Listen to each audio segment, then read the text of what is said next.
नमस्ते, मैं अभिनय आकाश। आप देख रहे हैं प्रभा साक्षी का special show emotional level information यानी एमआरआई। इटली की एक चर्च में रखा है एक सूती कपड़ा। मान्यता है कि यह कपड़ा ईसा मसीह का पवित्र कफन है। अब वैज्ञानिकों ने इस कपड़े के जरिए डीएनए टेस्ट किया है। टेस्ट रिपोर्ट की माने तो इसमें भारतीय पुरुष के अंश पाए गए हैं, जिसके बाद एक सवाल पर नए सिरे से बहस छिड़ गई है। ईसा मसीह कहाँ के थे?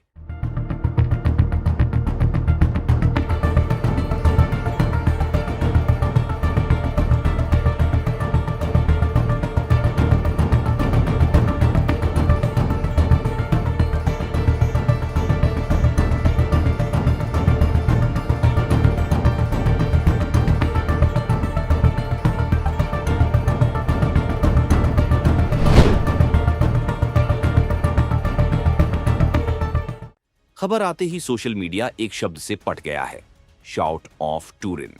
आखिर यह श्राउड ऑफ टूरिन या पवित्र कैफन क्या है? क्या इसमें वाकई ईसा मसीह की शक्ल दिखाई देती है? क्या ईसा मसीह भारतीय मूल के थे? तमाम सवालों का एमआरआई स्कैन करते हैं। टूरिन श्राव, जिसे हिंदी में टूरिन का केएफएन कहा जाता है, सूती कपड़े का लंबा टुकड़ा है, लगभग 4.4 मीटर लंबा और 1.1 मीटर चौड़ा। ईसाई धर्म के लोगों की मान्यता है कि यह वही कपड़ा है जिसमें सूली पर चढ़ाए जाने के बाद ईसा मसीह के शरीर को लपेटा गया था। दावा किया जाता है कि इस कपड़े पर एक धुंधला डिजाइन दिखता है जो शरीर पर चोट खाए किसी पुरुष जैसा लगता है। मान्यता यह है कि यह ईसा मसीह का शरीर है। भारत कनेक्शन। सबसे चौंकाने वाली खोज कपड़े शराउड पर पाए गए मानव डीएनए से जुड़ी थी। पौधों और जानवरों के अलावा यह कपड़ा वर्षों में कई लोगों के संपर्क में आया था। शोध टीम ने पाया कि इस पर कई व्यक्तियों का डीएनए मौजूद है, जिनमें 1978 की शोध टीम भी शामिल है, जिन्होंने इस कपड़े का परीक्षण किया था। शोधकर्ताओं ने लिखा, यह शराउड कई लोगों के संपर्क में आया है, इसलिए इसके मूल डीएनए की पहचान करना मुश्किल हो जाता है। दिलचस्प बात यह है कि कपड़े पर पाए गए लगभग 40% मानव डीएनए भारतीय वंश इंडियन लिनिएज से संबंधित पाया गया।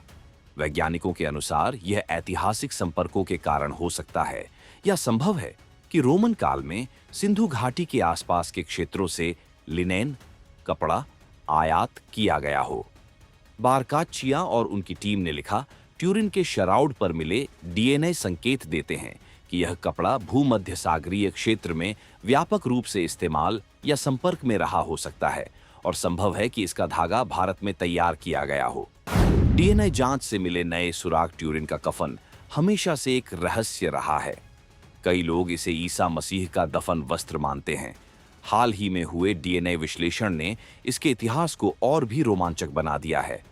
वैज्ञानिकों ने जब इस 4.4 मीटर लंबे और 1.1 मीटर चौड़े कपड़े की जांच की तो उन्हें इस पर इंसानों, जानवरों और पौधों के डीएनए पाए गए। नई रिसर्च में पता चला कि इस कपड़े पर मध्यकाल से लेकर आधुनिक काल तक के डीएनए मौजूद हैं। इसका मतलब है कि दुनिया भर के अलग अलग लोग और चीजें इस कपड़े के संपर्क में आईं। सबसे चौंकाने वाली बात इस पर मिले पौधों के निशान थे। कपड़े पर इनके डीएनए मिले हैं। इनमें गाजर, टमाटर और आलू जैसी सब्जियों के अलावा अनाज और मिर्च शामिल हैं। इनमें से कई चीजें जैसे टमाटर और आलू यूरोप में तब आईं जब खोजकर्ताओं ने अमेरिका और एशिया की यात्राएं शुरू कीं।